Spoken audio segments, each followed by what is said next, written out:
कामांतल्यान आध्यात्मिक उदरगत कशी करप हो गीतेचो 3रो अध्याय कर्मयोग सांगता। कर्म म्हळ्यार कितें?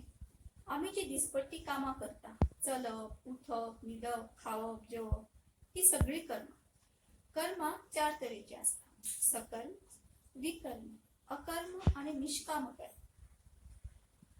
सकर्म वैयक्तिक फायद्या खातीर केल्ली कामां, स्वार्थी हेतून केल्ली पूण जांचे खातीर कोणाचेच कसलेच नुकसान जायना, ती सगळी सकर्म।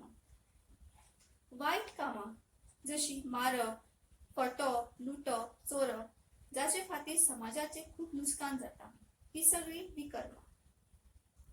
मन आणि चित्त थाळ्यार दवरून केल्ली कामां, जी करतना तांचे आड मदीं खंयचीच वैयक्तिक भावना येना, ही सगळी अकर्म।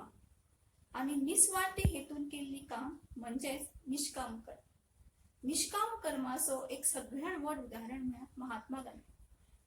आमच्या भारताच्या स्वातंत्र्य चळवळीत तांचे योगदान आमकां सगळ्यांक खबर। भारताक स्वातंत्र्य मेळटकच तांणी आमचो पयलो राष्ट्रपती वा पयलो प्रधानमंत्री जावं येताले, पूण तांणी तशें केलें ना। अशेंच निस्वार्थी हेतून केल्लें काम म्हळ्यार निष्काम कर्म। योग म्हळ्यार कितें? गीता म्हणटा, योगः कर्मसु कौशलम।